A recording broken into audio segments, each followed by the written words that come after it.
안녕하십니까. JTBC 저녁 뉴스입니다.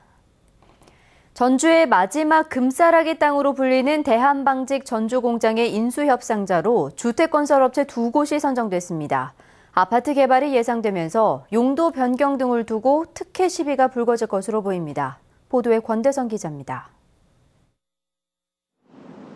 대한방직 전주공장 부지를 사겠다는 두 곳은 한양 컨소시엄과 부영주택입니다. 모두 주택 건설업이 기반입니다. 아파트 개발에 나설 것이 유력시되는 대목입니다. 전주공장 부지는 공업용지로 아파트를 지으려면 주거용지로 바꿔야 합니다. 용도 변경 여부에 따라 개발 방향과 개발 이익이 엄청나게 달라집니다. 특혜 시비가 불거질 소지가 큰 이유입니다. 허가권을 진 전주시는 제안이 들어오면 검토할 일이라면서 선을 긋고 있습니다. 제안을 하게 되면 전주시에서 그걸 수용할 것인지 안 할 것인지 공론화를 해서 결정을 해야 된다. 자칫 잘못하면 특혜로 보일 수가 있기 때문에 그런 부분에 대해서는 접근을 쉽게 해서는 안 된다고 생각해요. 전주공장 안에 두 필지의 땅을 소유한 전라북도도 논란에서 자유롭지 못할 것으로 보입니다. 도유지를 사들이지 않고서는 개발이 힘들기 때문입니다. 대한방직은 도유지 두 필지 가운데 전라북도와 공동 소유인 한 필지도 매각 대상에 올렸습니다.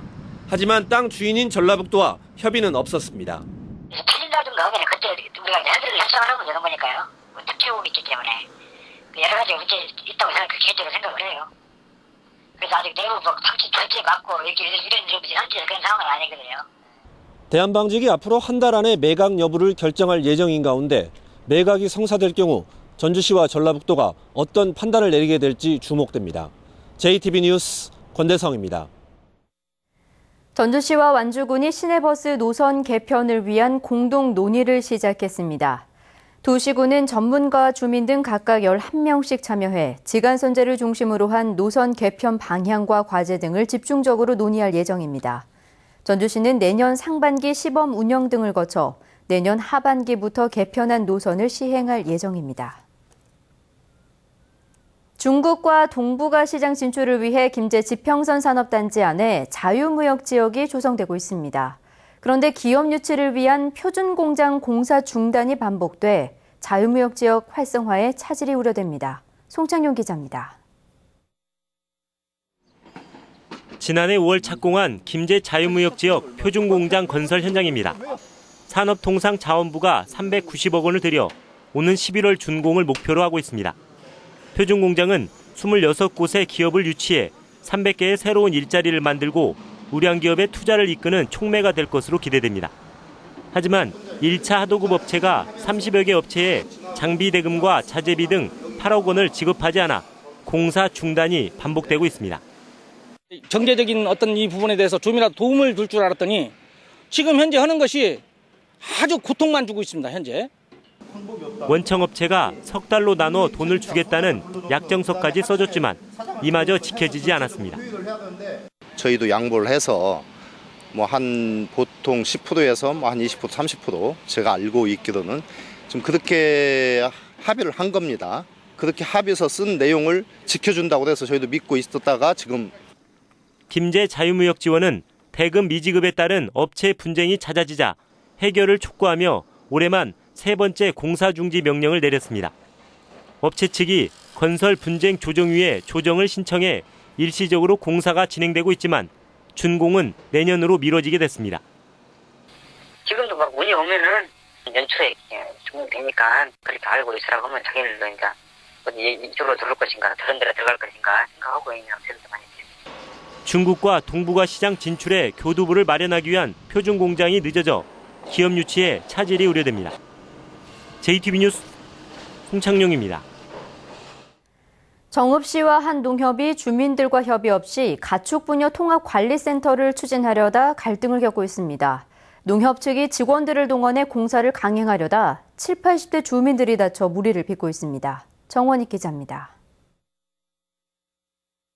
젊은 농협 직원들과 7, 80대 마을 주민들이 뒤엉켰습니다. 농협 측이 가축분뇨 통합관리센터 공사를 강행하기 위해 직원들을 동원한 겁니다.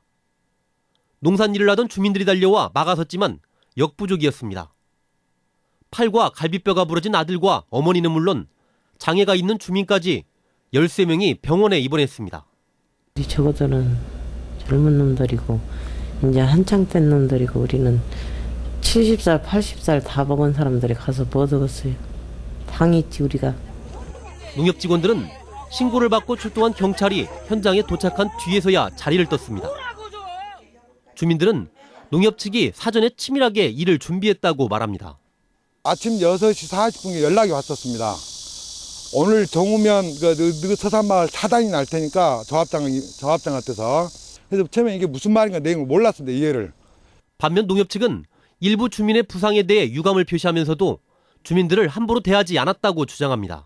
그 지역의 고향이고 그 지역에 태어나 지금까지 자라고 농협에서 근무하는 그 직원들이 부모님 같은 분들을 함부로 했겠습니까? 상식적으로. 서로 협의 없이 가축분뇨 통합관리센터를 추진하는 과정에서 시작된 갈등이 폭력으로 이어져 파문이 커지고 있습니다. JTB 뉴스 정원익입니다.